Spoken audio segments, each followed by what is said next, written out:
What is up everybody, it is me DevilNeverCry, and in today's short video we're going to be going over what exactly Gilgamesh is. Not who, but what. This topic is something that kind of confused people since DMC5's release, seeing as we already got Gilgamesh in Devil Arm form in DMC4. So then that begs the question, how exactly does he return in DMC5?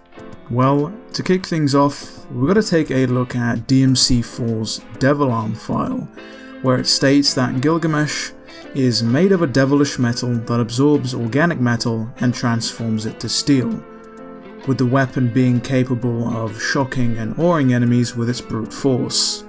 So the first sort of misconception I want to clear up, and is one that you hear often, is the idea of the Echidna giving Dante the Gilgamesh for defeating her, where this simply isn't the case.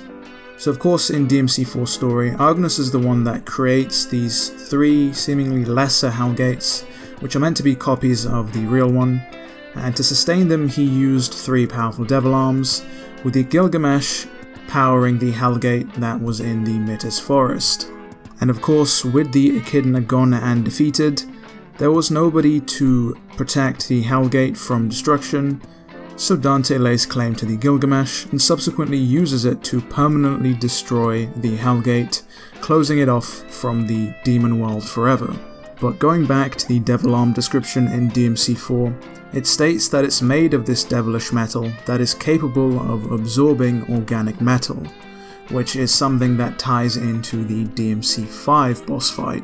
DMC5's enemy file goes into depth about how Gilgamesh is actually a type of metal that can be mined from the bedrock of the underworld, allowing it to be fused with anything such as demon flesh, or whatever sort of organic metal that it absorbs, and it apparently turns into a material that is said to be harder than steel, which is where the boss fight comes in.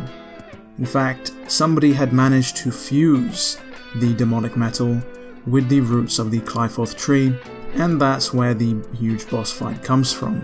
So altogether, DMC5 helps to clarify that Gilgamesh is simply a type of demonic metal that can augment the power of whatever it fuses with. And of course the first question that comes to mind is, who exactly managed to fuse Gilgamesh with the roots of the Qlipoth tree? Well, the sort of implied answer is Urizen. Maybe in his kind of sentient form, he managed to fuse the Gilgamesh to augment the Qlipoth's roots, making them harder to destroy.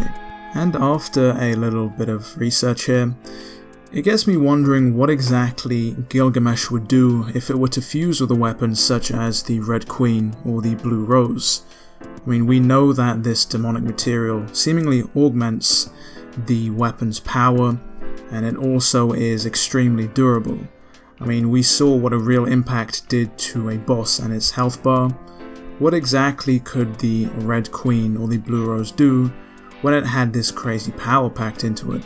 At the same time, let's talk about Gilgamesh's inclusion with Rawhide.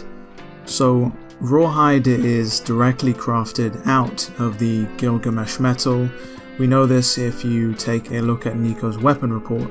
She states that instead of using the Gilgamesh's shockwave power, she instead turned it into an extremely strong unfurling wire that is able to pull in enemies you normally wouldn't, and of course cut enemies to ribbon due to how strong and how sharp the weapon is.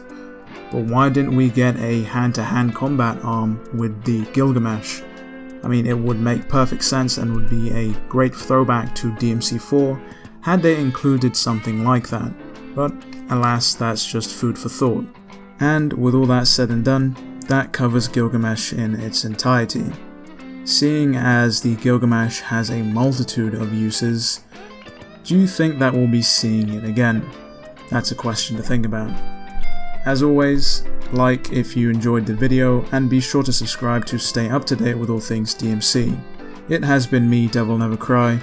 I would like to thank all of you for watching, and as always, I'll see you next video.